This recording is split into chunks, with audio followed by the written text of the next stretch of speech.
আচ্ছা, আপনাদের তাজবিদ পড়াগুলো সবগুলাই ছিল না? সবগুলা পড়িয়েন, সবগুলা পরীক্ষার ভিতরে সবগুলার থেকে প্রশ্ন আসবে। আর আমাদের দিনই ক্লাসের ছিল, দোয়াই মাসুরা ছিল না? ও, দোয়াই কুনুত তো লেখেই নেই। দোয়াই কুনুত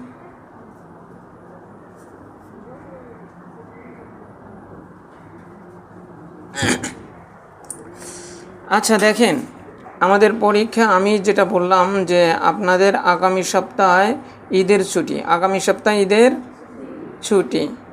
আচ্ছা, আপনারা কি আমার কথায় কষ্ট নিছেন? মানে কষ্ট নিয়েন না।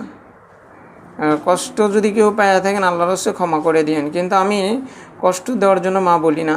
যেমন এই যে দ্বিতীয় নাম্বার গ্রুপে একটু মনে করেন রাগ করে কথা বলছি, দ্বিতীয় নাম্বার গ্রুপের সবাই একটু মানে খেয়াল করে পড়া বলছে, পড়া অনেকটাই সিস্টেম হয়েছে।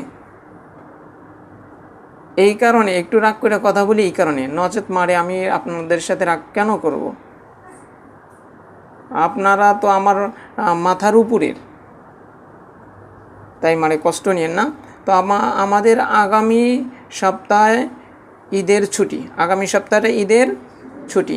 তার পরের সপ্তাহ হলো ক্লাস হবে, তারপরের সপ্তাহ 18 তারিখ, পরের সপ্তাহটা পরে 18 তারিখ, ওই সপ্তাহে ক্লাস হবে। আমাদের 25 তারিখে পরীক্ষা নেব ইনশাল্লাহ। 25 তারিখে মানে একটু চেষ্টা করবেন, আমি পারি আর না পারি, আমি আমার হুজুরের কাছে পড়ি, আমি অংশগ্রহণ করব, আমি দরকার পড়ে সবার পিছনে থাকব, কিন্তু আমার আগ্রহ আর উদ্দীপনায় যেন হুজুর বুঝে যে আমি সবার চেয়ে উপরে, আমি সবার চেয়ে উপরে। আমি কিন্তু আপনাদের মানে আগ্রহের কারণে আমি কিন্তু এই যে এত বাড়াইছি, নচেত কিন্তু আমার নিয়ত ছিল এই 15 থেকে 20 জন পড়াবো, কিন্তু এখন তো প্রায় 50-এর কাছাকাছি চলে গেছে। তাই মানে যখন যে নিয়মটা বলি, নিজে না পারলেও চেষ্টা করব পারার জন্য, ইনশাল্লাহ আল্লাহ কবুল করেন। তাহলে আমাদের 25 তারিখে পরীক্ষার বিষয়টা হলো তাজবিদ। 1 নম্বর কোরআন শরীফ থেকে একটা প্রশ্ন করা হবে, 2 নম্বর তাজবিদ থেকে একটা প্রশ্ন করা হবে, 3 নম্বর হলো আমি যে নামাজের বিষয়গুলো পড়িয়েছি, নিয়ত, তাকবীরে তাহরিমা, সানা, আউযু বিল্লাহ, বিসমিল্লাহ, রুকুর তাসবিহ, তাসমি ও তাহমিদ, সেজদার তাসবিহ, 2 সেজদার মাঝখানের দোয়া, তাশাহুদ, দরুদ শরীফ, দোয়ায়ে মাসুরা, দোয়ায়ে কুনুত পর্যন্ত আপনাদের চলে গেছে। আমরা পরীক্ষার পর থেকে 11 সূরা আর আয়াতুল কুরসি আর সূরা বাকারার শেষ 3 আয়াত, আমরা এই বিষয়টা নিয়ে আবার পরীক্ষার পর থেকে আমরা এইগুলো শুরু করব ইনশাল্লাহ। তাই এই পরীক্ষার আগে এই বন্ধের ভিতরে একটু মাস সময় নিয়ে হলেও আমরা এই তাসবিদের পড়াটা নিয়ত করবেন, প্রত্যেক দিন একবার করে পড়বেন।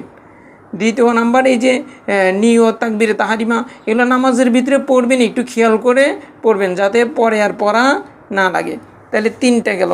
আর 4 নাম্বার হলো যে আপনাদের সাধারণ জ্ঞানের জন্য আমি একটা ছোট 2 পাতার একটা শীট দিছি, 2 কিংবা 3 পাতার। এই শীটের ভিতরে যা আছে এখান থেকে ধরা হবে ইনশাল্লাহ। আপনারা যতটুকু পারেন চেষ্টা করবেন, না পারলেও কোনো সমস্যা নেই। না পারলে কি মারে আমি আপনাদেরকে শাস্তি দেব?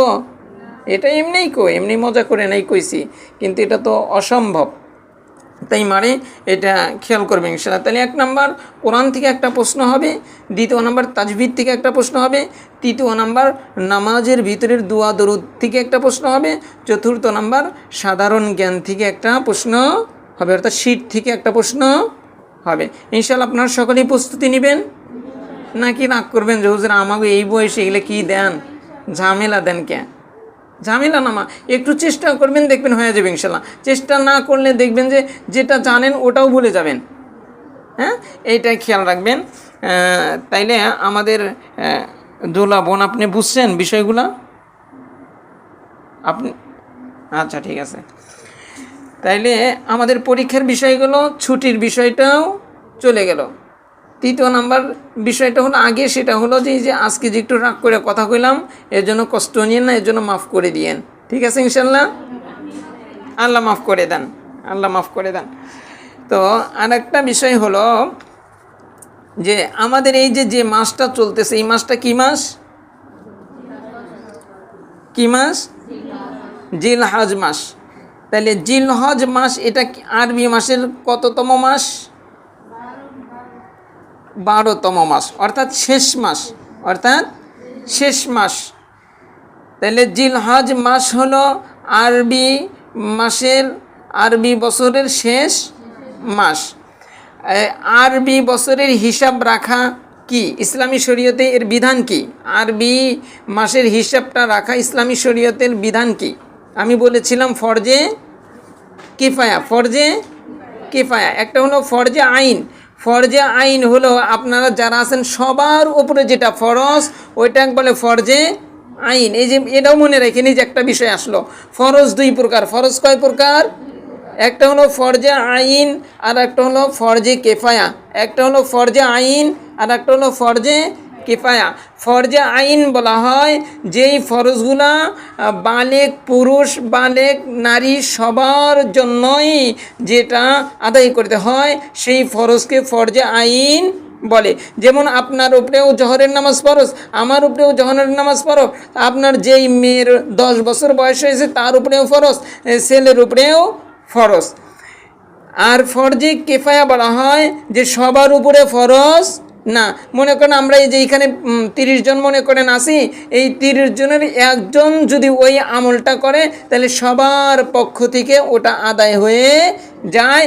ওই ফরজকে ফরজে কিফায়া বলে, অর্থাৎ সবার ওপর জরুরি না, কিছু মানুষ করে দিলেই ওটা যথেষ্ট হয়ে যায়। আবার যদি কেউ না করে তাহলে সবাই কিন্তু গুনাহগার হবে। এই ফরজকে ফরজে কিফায়া বলে। তাহলে আমি কি বুঝাইতে পারছি আপনাদেরকে ফরজে আইন কাকে বলে, ফরজে কিফায়া কাকে বলে? ফরজে কিফায়া সবার আদায় করতে হয়, আর ফরজে আইন সবার আদায় করতে হয়, আর ফরজে কিফায়া সবার আদায় করতে হয় না। যেমন জানাজা নামাজ হলো ফরজে কিফায়া। জানাজা নামাজ কি আপনারা পড়েন? আপনারা পড়েন না, এই যে আমরা পড়ে দেই, আপনাদের পক্ষ থেকে আদায় হয়ে যায়। তাইলে ফরজে আইন বুঝলাম, ফরজে কিফায়া বুঝলাম। তাইলে এই আরবি মাসের হিসাবটা হলো ফরজে কিফায়া। যেমন আপনাদের এইখান থেকে 2-1 যদি জানে তাইলে মনে করেন ফরজ আদায় হয়ে যাবে। যদি কেউ না জানে তাইলে এই ফরজের কিন্তু গুনাহ আপনার পাল্লায়ও হবে, আমার পাল্লায়ও হবে। বুঝাইতে পারছি মা? তাহলে আজকে জিলহজের কত তারিখ? না 4 তারিখ না, আজকে 7 তারিখ। আজকে আমাদের 7 তারিখ। আচ্ছা, মানে 4 তারিখ হলো ইংরেজি মাসের, আজকে ইংরেজি মাসের। আচ্ছা ঠিক আছে, ভুল হওয়াটাই স্বাভাবিক। তাহলে জিলহজের আজকে 7 তারিখ। তাইলে এই যে ঈদুল আদহা সহি করে শিখবেন, ঈদুল আদহা। এটা মনে রাখবেন, আমরা যেটাকে কুরবানির ঈদ বলি, আবার বাংলায় ঈদুল আজহা কই, ঈদুল আজহা। আর সহি করে হলো ঈদুল আদহা, এগুলো সহি করে শিখবেন ইনশাল্লাহ। তাহলে জিলহজের কততম তারিখে ঈদুল আদহা হয়? 10 তারিখ। 10 তারিখ দিনে হলো ঈদের নামাজ পড়তে হয়। 10 তারিখ দিনে হলো ঈদের নামাজ পড়তে হয়। তাহলে 10 তারিখে ঈদুল আদহা। আরাফার দিন কবে? 9 তারিখে। ঈদের আগের দিন হলো আরাফার দিন। তাইলে আমরা আমরা চেষ্টা করব ইনশাল্লাহ বৃহস্পতিবারেও রোজা রাখার, শুক্রবারেও রোজা রাখার। আমাদের দেশের হিসাবে শুক্রবার হলো আরাফার দিন। আমাদের দেশের হিসাবে শুক্রবারে আরাফার দিন। আর আরব বিশ্বে তারা একদিন আগে করে, তাদের হলো বৃহস্পতিবারে, অর্থাৎ আরাফার ময়দানে হাজিরা যায়া উপস্থিত হবে। ওই দিন হাজিদের রোজা সুন্নত না, কিন্তু আমাদের উপরে রোজা রাখাটা একটা গুরুত্বপূর্ণ সুন্নাত কিংবা মুস্তাহাব। তাহলে আমরা সবাই এই রোজাটা রাখার চেষ্টা করব তো ইনশাল্লাহ। হয়তো আমরা অনেকেই যে 9 রোজা, যেটা জিলহজের প্রথম 9 দিনের যে রোজা, হয়তো আপনারা অনেকেই রাখছেন। আল্লাহ তাআলা যাকে তৌফিক দিয়েছে তারা রাখছেন। আল্লাহ তাআলা যেন আমাদের সকলকেই তৌফিক দান করে। মানে একটা জিনিস মনে রাখেন, সেই জিনিসটা হলো যে এই যে ইবাদত বন্দিগি এটা হলো ভালোবাসার থেকে হয়। কিসের থেকে? ভালো। আপনার দিলের ভিতরে আল্লাহ এবং আল্লাহর রসুলের প্রতি যতটুক ভালোবাসা থাকবে মানে আপনি ততটুক ইবাদত বন্দিগি করতে পারবেন। আপনার সন্তানের প্রতি যতটুকু ভালোবাসা থাকে সন্তানের সব কিছু মনে করেন সে সেই রকম কদর দিয়ে করে। আর যেই সন্তান মনে করেন বিয়ে করছে, এখন বিয়ে করে বই তার কাছে সব হয়ে গেছে, তখন ওই সন্তান বাবা মাকে দেখে না, তখন কিন্তু বাবা মারও ওই সন্তানের থেকে একটু হলেও মহব্বত কমে কি কমে না? কমে। কিন্তু যখন মহব্বত ছিল তখন বাড়িতে আসার আগেই মনে করেন তার রুমটা পরিষ্কার করছেন, তার সব কিছু গুছায় রাখছেন, তার কি কি পছন্দ করে এই খাবারগুলা আগেই প্রস্তুত করে রাখছেন। আর যখন বাবা মার থেকে এই সন্তানটা দূরে গেছে তখন এই বাবা মার কাছে যখন সন্তানটা আসে তখন কি তার জন্য ওইগুলো আগের থেকে করলেও খুব মানে আঘাত লাগে যে তুই আমাকে ভুলে গেছস, কিন্তু মা হইছে এই কারণে তোর জন্য করি, কিন্তু তোর জন্য মহাব্বতে করি না। কেন এরকম হলো? অর্থাৎ মহাব্বতের টানের কারণে তার জন্য মনে করেন আয়োজনটাও ওই রকম হয়ে যায়। অনুরূপভাবে আপনার যদি আল্লাহ এবং আল্লাহর রসুলের প্রতি, কুরআনুল কারীমের প্রতি মহাব্বত যতটুকু বেশি থাকবে মা, আপনি সেই পরিমাণ ইবাদত বন্দিগি করতে পারবেন। এই যে পাকিস্তানে কিছুদিন আগের ঘটনা, বেশি দিন আগের না, যার কাছে এই ঘটনাটা বর্ণনা করছে সে এখনও জীবিত আছে, এবং কি যার সাথে এই ঘটনা ঘটছে সম্ভবত সেও জীবিত আছে। এই ঘটনাটা লিখছেন জুলফিকার আহমদ নকশবন্দি দামাত বরকাতুহুম, যিনি যুবক বয়সে আল্লাহ রসুল সাল্লাল্লাহু আলাইহি ওয়াসাল্লামকে প্রায় 100 বারের বেশি স্বপ্ন দেখেছে। উনি বর্ণনা করেন যে একটা যুবক ছেলে আমার কাছে আসলো, উনি আমার কাছে বর্ণনা করলো তার মায়ের ঘটনা। উনি বলেন যে আমার মা 5টা গুণ ছিল, আমার মায়ের 5টা গুণ ছিল। ওই যুবক আলেম এবং কি অনেক বড় আল্লাহওয়ালা আলেম। ওই যুবক আলেমটা এই বৃদ্ধ আল্লাহর ওলিকে বলতেছে যে হযরত আমার মায়ের 5টা গুণ ছিল, বিশেষ গুণ। কয়টা গুণ? 5টা বিশেষ গুণ ছিল। কয় কি গুণ? কয় 1 নাম্বার গুণ আমার মায়ের ছিল, সেটা হলো আমার মা কোনো দিন, আমার মা যে একবারে অল্প বয়সে বিধবা হয়েছিলেন, কয় তারপরেও কোনো দিন আমার মা বেপর্দা কি জিনিস এটা বলতেও পারবে না। কয় এলাকার কোনো মানুষ আমার মা যে বেপর্দা হয়েছে এটা কেউ বলতে পারবে না। কয় আমার মা খাস পর্দা করতো। আর দ্বিতীয় নাম্বার আমার মায়ের আমল ছিল, সেটা হলো আমার মা যে কোনো কাজ করুক খালি মানে একটু পর পর মানে টাইম জিগিত যে কয়টা বাজে, অর্থাৎ সে জহর পড়বে, অর্থাৎ সে আসর পড়বে, অর্থাৎ নামাজ, শুধু নামাজ আজান দিছে তো উনি সঙ্গে সঙ্গে যায় নামাজে দাঁড়ায় যেতেন। আর এদের চোখ দিয়া পানি পড়তো, পানি পড়তো মারে। আর আমরা যাই নামাজে দাঁড়ায়া তাড়াতাড়ি চিন্তা ফিকির করি কিভাবে নামাজটা শেষ করে আমরা আমাদের কাজে লেগে যাব। নামাজের আগেই আমরা রুটিন বানায় নেই কোন কোন কাজ নামাজের পরে করব। আর দেখেন এই মা সে শুধু নামাজ কোন সময় পড়বো, নামাজের যখন যায় নামাজে দিছে তখন সে একেবারে শান্ত হয়ে গেছে। তৃতীয় নাম্বার আমার মায়ের আমল ছিল প্রচুর পরিমাণে দরুদ পড়তো। মারে মনে রাখবেন 6টা তাসবিহ এরকম আছে যেই তাসবিহগুলা যদি 6টা তাসবিহ পড়ে কয় দুনিয়ার সমস্ত তাসবিহ এই 6 তাসবিহর ভিতরে ঢুকে গেছে। সেই 6 তাসবিহর একটা তাসবিহ হলো দরুদ শরীফ। কি শরীফ? দরুদ শরীফ। আপনি যখন একবার মহাব্বত নিয়ে দরুদ পড়বেন আল্লাহ তাআলা আপনার দিকে 10 বার কুদরতি নজর দিয়ে তাকাবে। কয় আমার মা প্রচুর পরিমাণে দরুদ পড়তো। কয় চতুর্থ নাম্বার আমার মায়ের আমল ছিল হলো আমার মা প্রচুর পরিমাণে ইস্তেগফার পড়তো। কি পড়তো? ইস্তেগফার পড়তো।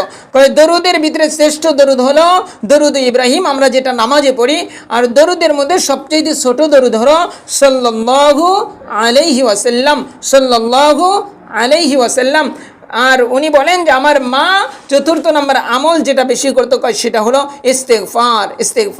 বেশি আমার মা আস্তাগফিরুল্লাহাল্লাযী লা ইলাহা ইল্লা হুয়াল হাইয়ুল কাইয়্যুম ওয়া আতুবু ইলাইহি, আমার মা বেশি ইস্তেগফার পড়তেন। আর ইস্তেগফারের ভিতরে শ্রেষ্ঠ ইস্তেগফার হলো সাইয়্যিদুল ইস্তেগফার। সাইয়্যিদুল ইস্তেগফার কেউ যদি কি করে, সাইয়্যিদুল ইস্তেগফারটা যদি ফজরের নামাজের পরে, মানে ফজরের নামাজের পরে যদি কেউ সাইয়্যিদুল ইস্তেগফার পড়ে আর এই অর্থর দিকে খুবই খেয়াল করে যদি পড়ে, কয় এই মা কিংবা এই বাবা যদি দিনের বেলায় মারা যায়, কয় এ জান্নাতে চলেই যাবে। তাই সাইয়্যিদুল ইস্তেগফার সবার মুখস্থ করা এটা গুরুত্বপূর্ণ আরেকটা সুন্নত। আর ইস্তেগফারের মাঝারি ইস্তেগফার হলো আস্তাগফিরুল্লাহাল্লাযী লা ইলাহা ইল্লা হুয়াল হাইয়ুল কাইয়্যুম ওয়া আতুবু ইলাইহি। আর ইস্তেগফারের মধ্যে সবচেয়ে ছোট ইস্তেগফার হলো আস্তাগফিরুল্লাহ ওয়া আতুবু ইলাইহি। উনি বলেন, ওই যুবক আলেম বলেন যে আমার মায়ের যে ৫ম নম্বর আমল ছিল যে আমি হাফেজ হব, আমি আলেম হব, তারপরে আমাকে নিয়ে আমার মা হজ করতে যাবে। তো আমি হাফেজ হইলাম, আমি আলেম হইলাম, আমার বাবার কিছু সম্পদ রেখে গিয়েছিল, আমার বাবা কি করলো, আমার মা ওই সম্পদগুলো বিক্রি করলো, বিক্রি করার পরে আমাকে কিছু অংশ দিয়ে দিল আর হজের জন্য কিছু রেখে আমাকে দিয়ে দিল। আমার মাকে নিয়ে আমি হজে চলে গেলাম। আমার মা কি করলো, আমার মা বুড়া মানুষ, এ যখন এই কাবার চত্বরে চলে গেল, এই কাবা দেখে মনে হয় যেন সে তার আল্লাহকে পেয়ে গেছে, এখন আর সে কোনো খানা দানার কথাই বলে না। আমার মা ওইখানে রোজা রাখা শুরু করলো। আমার মাকে আমি ঘরে আনতে পারি না, আমার মাকে আমি হোটেল ভাড়া করলাম, সেখানে আনতে পারি না। কয় আমি মাকে খুব কষ্ট করে আমি হোটেলে নিয়ে আসি। তো একদিন কি হলো, আমার মাকে মায়েদের কাফেলার ভিতরে আমি তওয়াফ করতে পাঠিয়ে দিলাম, আমি পুরুষদের কাফেলার ভিতরে ঢুকে গেলাম, আমার মাকে আমি হারায় ফেললাম, আমার মাকে আমি হারিয়ে ফেললাম, আমার মাকে আমি পাই না। 3 দিন আমি নিজে পাগল পারা হয়ে আমার মাকে খুঁজলাম, কিন্তু 3 দিন আমি আমার মাকে পাইলাম না। আমি একদিন রাত ভর আমি দাঁড়িয়ে দাঁড়িয়ে আমি আমার মালিকের কাছে দোয়া করি যে আল্লাহ তুমি আমার মাকে ফিরিয়ে দাও, আল্লাহ তুমি আমার মাকে ফিরিয়ে দাও, আমার মা ছাড়া তো দুনিয়াতে আর কেউ আপন নাই, তাই মা ছাড়া আমি কিভাবে দেশে চলে যাব, তাই আমার মাকে তুমি ফিরিয়ে দাও।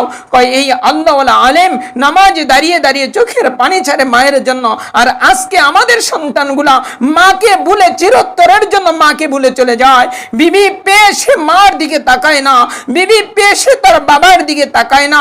মারে মনে রাখেন, এটা শুধু সন্তানের দোষ নয়, শুধু সন্তানই দায়ী নয়, মারে আমি আর আপনিও দায়ী, কারণ আমি আর আপনি মা আমার সন্তানকে সেইভাবে গড়তে পারি নাই। তো ওই সন্তানটা কাঁদতে কাঁদতে একদিন রাত্রিবেলায় কয় 12টা 1টার দিকে তাহাজ্জুদের সময় দেখি আমার হোটেলে আমার দরজার ভিতরে নক করতেছে। নক করার পরে দরজা খুলে দিলাম, কয় দেখি আমার নুরানি চেহারাওয়ালা মা আমার ঘরের ভিতরে ঢুকে গেছে।